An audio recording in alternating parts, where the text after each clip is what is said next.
Halo semuanya. Kenalin, kita dari kelompok 80. Aku Lintang Reisha Rahman, NIM 102 25109.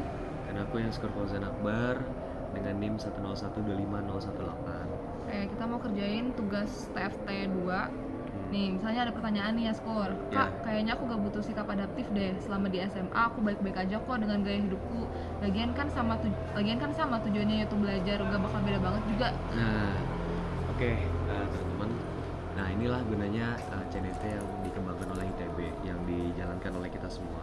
Jadi, teman-teman pas waktu lagi di masa transisi sekarang, baru masuk ke masa-masa dari SMA ke masa-masa ke kuliah, itu punya ekspektasi yang banyak, punya ekspektasi yang berbeda-beda, termasuk kamu yang punya ekspektasi kalau misalkan kayaknya kita nggak perlu deh punya sikap adaptif karena aku fine-fine aja kok pas waktu SMA punya gaya belajar atau gaya hidup kayak gini. Nah, jadi nanti kita bakal menyelaraskan, misal teman-teman punya ekspektasi kayak gini. Nah, nanti kita bakal sharing ya, kita sebagai trainer bakal sharing Betul banget. gimana realitanya sesungguhnya pas waktu emang udah dijalankan. Kita ya minimal kita udah punya pengalaman setahun lah ya. Iya. Nah, teman-teman, semuanya butuh adaptasi. Jadi kalau misalkan ya teman-teman, kalau di SMA itu mata pelajarannya setiap harinya itu udah baku, udah pakem gitu di jam segini dan berurutan dari jam 7 hingga jam 3 sore. Iya, dan Nah, pasti biasanya kalau sekolah tuh pakem ya gitu. Ya. Maksudnya pulang jam 3 sore gitu. Betul. Sedangkan kalian kalau misalnya di kuliah itu dinamikanya bakal beda, lebih heterogen. Kalian apa-apa urus sendiri gitu kan. Jadi menurut kita itu adaptif itu perlu banget karena misal nih kalian melihat kita gitu udah di 1 tahun, padahal pas zaman kita, misalnya kita pas zaman kalian juga sama struggle-nya gitu. Kayak ini apa sih, kampus besar banget, susah banget deh. Kelasnya di mana, ruangannya di mana, dan kalian pasti bakal ngerasain hal itu gitu. Jadi menurut kita sebagai trainer itu adaptif perlu banget buat kalian karena kalian itu statusnya masih transisi dari SMA yang biasanya didikte terus tiba-tiba masuk kuliah yang udah harus mandiri segala macamnya. Jadi menurut aku kalau misalnya kalian bilang adaptif gak perlu, itu salah banget. Takutnya kalian tuh salah langkah gitu, malah takutnya kalian jadi terbelakang gak sih, jadi di akademik lah, sosial dan sebagainya. Iya betul banget. Jadi benar tadi yang dikatakan oleh Kalintang. Jadi waktu di SMA itu pembelajarannya cenderung kita disuapin sama guru. Dan pas waktu di perkuliahan itu beda jauh. Dosen itu sebagai fasilitator teman-teman. Jadi dosen itu nggak jawabin. Jadi misalkan di satu kelas ada satu orang yang nggak ngerti, ya dosennya tetap lanjut gitu. Nggak fokus ke satu orang itu doang gitu. Nah, jadi emang kita perlu banyak belajar di luar dari kelas juga gitu pas waktu di perkuliahan. Kalau misalkan di sekolah sih oke lah, kita belajar cuman waktu di kelas doang. Juga kita bisa dapat ranking 1, bisa dapat nilai yang gede pas waktu tes atau UAS. Ya, beda lah pokoknya. Oke, lanjut ya. Misal nih ada lagi, tujuan hidup aku cuma pengen masuk ITB aja sih kak, habis itu kerja dan ya udah jalanin aja, soalnya semua tergantung Tuhan yang Maha Esa. Nah, karena kita sebagai umat beragama, kita ya boleh percaya kepada Tuhan yang Maha Esa. Bukan boleh lagi, harus ya Mbak. Harus. Nah, tapi kita sebagai insan manusia juga harus memiliki usaha. Iya. Nggak hanya untuk melakukan suatu tujuan cuman berharap ataupun berdoa aja. Karena percuma kalau misalnya kita cuman berharap ataupun berdoa atau ya udah aku berserah diri aja lah kepada Tuhan yang Maha Esa, mau gimana pun ya udah gitu. Nah, itu sama aja nol nilainya. Karena semuanya itu pasti ada usahanya. Usaha nggak akan mengkhianati hasil. Kalau misalkan teman-teman emang tujuannya cuma pengen di ITB terus abis itu lanjut kerja, ya tetap harus ada usahanya gitu. Kalau misalkan cuma berharap doang, ya misal udah mendekati UTS kita, ya udah apapun hasilnya ya berharap aja, berserah diri pada Tuhan gitu. Terus juga mungkin kalau sekarang tuh kalian kayak mimpinya tuh masih di ITB doang gitu, sebatas ITB udah kayak bangga banget gitu. Tapi nanti kan pas udah masuk ITB, udah jalin perkuliahan, kalian bakal ketemu sama orang yang lebih hebat dari sekedar ITB-nya doang gitu. Dan aku yakin pasti dari situ mimpi kalian tuh bakal berkembang, entah ke luar negeri, ke kampus top dunia, kemana. Jadi menurut aku berharap sama Tuhan itu pasti harus, tapi harus disertai dengan usaha yang jelas juga, karena di agama itu udah dijelasin kalau misalnya usaha tiada akan mengkhianati hasil gitu. Oke. Oke, lanjut ya, Ya Iskur. boleh lanjut. Nih, Kak, aku gak usah jawab pertanyaan atau beli anak panah deh, kita mau puasa aja nggak usah makan. Waduh, mau puasa aja nggak usah makan ya. Hmm. Nah, tapi kan di sini gamenya kelompok ya. Jadi kita harus punya kerja sama tim juga, nggak bisa kita egois sendiri. Nah, dan juga game ini maknanya bagus kok, ada esensinya gitu. Kenapa kita harus ikut aturan main kayak gini? Nanti di akhir kita bakal jelasin ya. Di akhir kalau misalkan permainannya udah selesai gitu. Nah, tapi untuk sekarang buat kamu silakan bisa ikutin aturan mainnya aja dulu. Nah, karena ya, kita nggak bisa egois sendiri gitu. Karena ini kan gamenya kerja sama tim, nggak bisa kita pengen kita ini ya udah berarti orang lain juga harus nerima apa yang kita mau gitu. Nah, karena kita hidup secara sosial ya, kita harus bisa mufakat lah atau musyawarah bareng orang lain gitu. Terus juga jangan gampang menyerah ya, Iskur. Ya, harusnya nggak bisa. kayak kan ini kan belum cobain gitu kan jawab pertanyaannya, siapa tahu bisa gitu. Dan jujur ini aku sebarin moto aku tuh lebih baik nyesal karena gagal daripada nyesal karena nggak coba gitu. Karena kalau misalnya kita nggak coba, kita nggak bakal tahu gitu sebenarnya kita tuh kemampuannya di mana gitu. Jadi mending nyesal karena gagal aja, karena emang udah nggak terseleksi alam lah gitu. Nah, itu dia. Oke, lanjut ya. Boleh. Aku gak yakin deh dapet temen yang deket banget di kuliah. Soalnya kalau di SMA tuh aku udah ada bestie, gak bisa move on dari mereka. Oke. Ini mungkin beberapa permasalahan juga sama anak-anak maba ITB. Ya, karena waktu di sekolahnya kayak udah deket banget sama orang gitu, bestie. Iya. Tapi takdirnya berkata lain, nggak dalam satu kampus. Jadi kayak ngerasa aku kan udah deket banget sama dia, terus gak bisa move on. Mana mungkin aku bisa dapat temen lagi sih, apalagi kayak dia gitu. Nah, oke.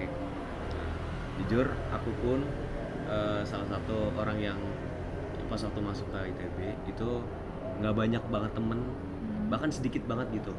Pertama kali kenal temen yang ada di ITB itu pun pas waktu emang udah masuk, bukan waktu udah kenal dari SMA ataupun sebelum masuk ITB. Nah, terus gimana cara aku untuk bisa dapat temen? Ya kita so asik aja sih. Dalam artian so asik itu dalam tanda kutip yang baik ya gitu. Karena sebenarnya semuanya juga sama gitu. Pas satu masuk tuh butuh temen juga.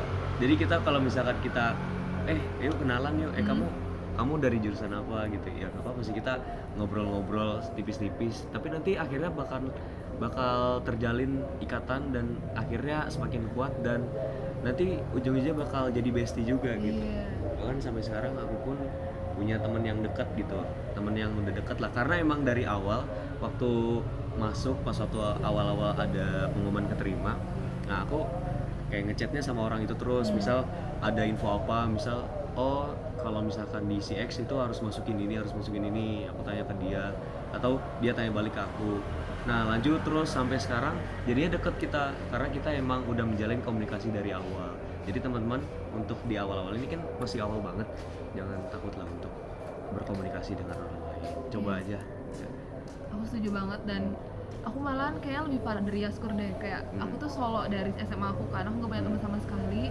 Terus pas masuk ini kayak bisa nggak ya, terus kadang agak minder juga gitu. Maksudnya SMA aku bukan SMA yang terkenal kayak SMA 3 Bandung lah atau apa. Cuman saat masuk aku ngelihat teman-teman juga sama kok, kayak jalan sendiri waktu awal-awal. Jadi aku coba samperin, aku tanya, kamu siapa namanya, jurusan mana? Nah, dari situ aku nyadar kalau misalnya bukan keberhasilan di kuliah tuh bukan kayak aku dari mana, seberapa banyak teman aku punya, tapi seberani apa kalian harus langkah pertama gitu. Kayak nyapa duluan, tanya duluan, itu tuh kayak menurut aku udah menjadi karakter developing gitu dari diri kalian. Dan hingga akhirnya aku bisa di fase ini gitu, temenan sama Yasur. Aku gak pernah kenal Yasur sama sekali, baru kenal tuh di CDT ini. Ya karena aku mau coba berani kenalan gitu lewat CDT. Nah, itu dia. Oke, lanjut ya. Nih, terakhir. takut banget kak kalau aku gak bisa adaptasi sama ITB ini, apalagi kan belajarnya ngebut-ngebut ya, nanti nilainya jelek. Oke, kalau ini sih permasalahan umum ya. Iya. Bahkan aku dan kawan Lintang, eh, Kak Lintang ataupun yang lain juga itu ngerasain hal yang sama. Kita punya ketakutan yang sama. Karena kita pas waktu masuk ITB itu punya bayang-bayang, ITB itu anaknya jenius-jenius Iya, gitu. iya. Apa sih kita kayak kita menang lomba OSN nasional aja nggak pernah gitu kan. Terus kayak di sekolah juga kita ya rankingnya nggak yang eligible 1 ya. Terus apalagi ya pokoknya kayak kita ngerasa rendah diri gitu ngelihat prestasi teman-teman kita yang lain kayak yang udah wah banget. Kayak itu sebenarnya hampir semuanya ngalamin kayak gitu. Tapi itu wajar, nggak apa-apa punya ketakutan kayak gitu, asal jangan di overthinking kan aja sih. Nah terus kita sharing aja mungkin ya. Terus gimana cara aku untuk bisa survive dan tetap berhasil di TPB gitu, tetap bertahan di TPB. Nah caranya itu ya teman-teman tetap enjoy aja dan tetap berusaha gitu. Dan dari segi pertemanan juga ini sebenarnya ngebantu banget gitu. Kalau misalkan kita punya banyak teman yang suportif. Iya, betul Dan banget. menurut aku di ITB temannya suportif semua kok gitu, nggak ada yang punya mental menjatuhkan ataupun ih kamu siapa gitu, kok mau temenan sama aku, ngapain temenan sama Asik-asik aku? ya, mereka tuh asik-asik Kalau beneran. misalkan kita kenalan sama orang-orang ya mereka nerima, welcome gitu. Dan untungnya punya banyak teman itu jadi kita bisa belajar bareng. Terus ada teman yang kayak punya drive akademik yang lebih lengkap, jadi kita bisa minta, bisa saling sharing. Nah dari situ kita bisa survive dari TPB ataupun dari ITB ini yang katanya yang emang bener sih pace-nya itu cepet banget jujur. Nah tapi semuanya nggak akan sesulit apa yang teman-teman bayangin sekarang kok. Waktu aku masuk ITB juga kayak bayang-bayanginnya serem banget gitu. Padahal pas waktu dijalanin selama setahun sebenarnya nggak seserem itu gitu.